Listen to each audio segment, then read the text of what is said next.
El Evangelio según Marcos. Es uno de los primeros registros de la vida de Jesús, y las tradiciones históricas más cercanas enlazan este libro con un escriba cristiano llamado Marcos o Juan Marcos. Él fue un colaborador de Pablo y un compañero cercano de Pedro.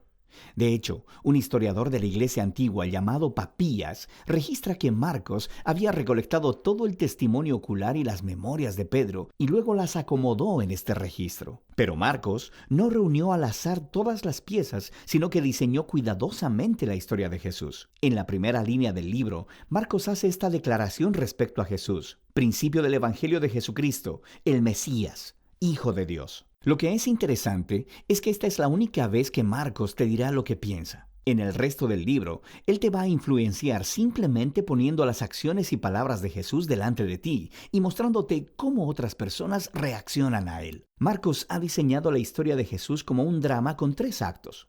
El primero sucede en Galilea, el tercero en Jerusalén, y el segundo acto muestra a Jesús en el camino de un lugar a otro, y cada uno de los actos se enfoca en un tema repetido. En el primer acto, todo el mundo está asombrado por Jesús y se preguntan: ¿quién es este Jesús? En el segundo acto, son los discípulos los que están luchando por entender qué significa que Jesús es el Mesías. Y luego, en el tercer acto, vemos la sorprendente paradoja de cómo Jesús se convierte en el rey mesiánico. Entremos en la historia y veamos cómo se desenvuelve. Después de la línea introductoria, Marcos comienza con una cita de los antiguos profetas, Isaías y Malaquías, quienes dijeron que Dios enviaría un mensajero a Israel para prepararlos para cuando Dios mismo venga a rescatar a su pueblo y se convierta en su rey. Y Marcos presenta a Juan el Bautista como el mensajero. Y luego, justo cuando esperas que Dios aparezca personalmente, Marcos presenta a Jesús. Y mientras él llega a la escena, los cielos se abren, el Espíritu de Dios desciende sobre Jesús y Dios dice: «Tú eres mi Hijo amado». Después de esto, Marcos pone delante de nosotros un resumen del mensaje central de Jesús. Él fue por Galilea, anunciando las buenas nuevas de que el reino de Dios se ha acercado. Jesús está continuando con la historia de las Escrituras del Antiguo Testamento sobre la operación de rescate de Dios para su mundo. A través de Jesús, Dios está restaurando su reino sobre el mundo al confrontar y derrotar el poder de la maldad sobre las vidas de las personas. Y entonces las invita a vivir bajo su reino al seguir a Jesús. A partir de aquí, Marcos nos da un gran bloque de historias, mostrándonos el poder de Jesús mientras Él trae el reino de Dios. Él va sanando a personas cuyos cuerpos están enfermos o quebrantados, o bajo la opresión de poderes espirituales oscuros. Y Jesús incluso hace algo que, para el pueblo judío, solo Dios tiene el derecho de hacer. Él perdona los pecados.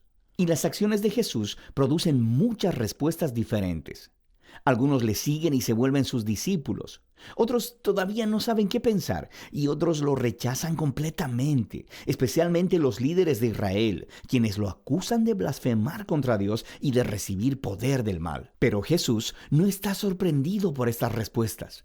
De hecho, Él apunta a ellas. En el capítulo 4, Marcos ha recolectado muchas de las parábolas de Jesús acerca de la naturaleza misteriosa y escondida del reino de Dios. Jesús dice que su mensaje es como una semilla cayendo en distintos tipos de suelo. Algunos son receptivos y otros no. O que es como una semilla de mostaza que es muy pequeña, parece insignificante, pero luego crece enormemente y sorprende a todos. El punto de Jesús es que Él realmente es el Mesías que trae el reino de Dios, pero no luce como nadie lo esperaba. Esta creciente confusión acerca de Jesús entre las multitudes está conectada con la idea clave que Marcos enfatiza al final del primer acto, que incluso entre los discípulos de Jesús hay confusión. Ellos también están luchando por entender quién realmente es Jesús. Y eso nos lleva al segundo acto. Este comienza con una conversación crucial. Jesús aparta a los discípulos y les pregunta: ¿quién dicen ustedes que soy? Y Pedro dice: tú eres el Mesías. Pero luego queda claro que Pedro quiere decir que Jesús es un rey militar victorioso, del linaje de David, que rescatará a Israel de los romanos. Pero para Jesús, ser el Mesías significa que Él es el rey, siervo sufriente de Isaías 53, quien traerá el gobierno de Dios entregando su vida en Jerusalén. Y los discípulos no lo entienden. Ellos piensan que seguir al Rey Jesús significa ser famosos e importantes. Y Jesús deja claro que seguirle, en realidad, significa morir, como cargar tu propia cruz. Significa rechazar la violencia, el orgullo y el egoísmo, y entregar tu vida a favor de otros en actos de servicio y amor. Él tiene la misma conversación con ellos 2 veces más.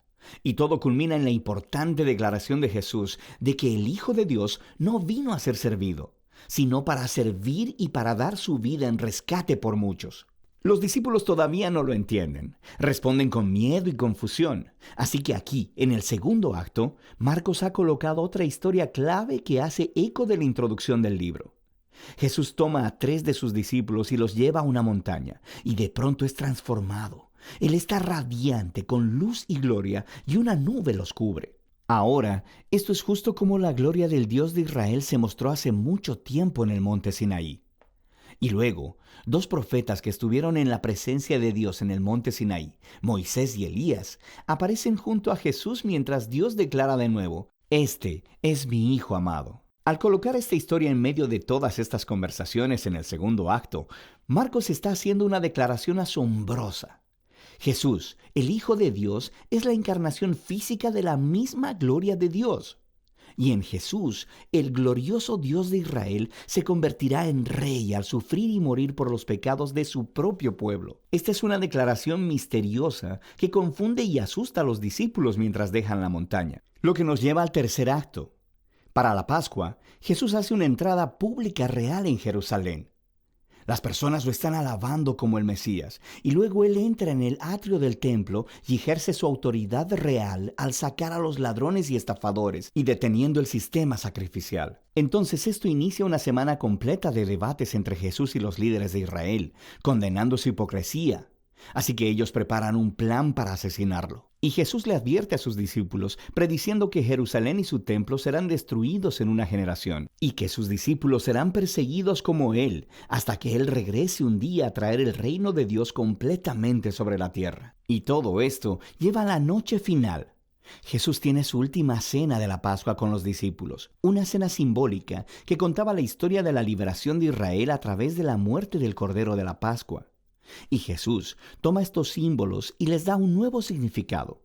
Ellos apuntan a la liberación del pecado y la muerte, que sucederá a través de la muerte del Mesías, el siervo sufriente. A partir de aquí, la historia se acelera al arresto de Jesús, su juicio delante de los sacerdotes de Israel y el gobernador romano Pilato, y todo eso resulta en la crucifixión de Jesús, y culmina en una escena clave que encaja con las escenas importantes del primer y segundo acto, excepto que, esta vez, es oscuridad lo que desciende y no una nube.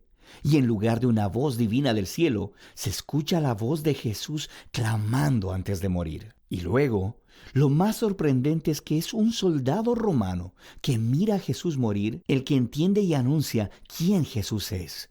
Este hombre era el Hijo de Dios. Él es la primera persona en la historia en reconocer la sorprendente declaración acerca de quién Jesús es. Él es el Hijo de Dios crucificado, quien es el Mesías, Jesús de Nazaret, quien murió por sus amigos y por sus enemigos.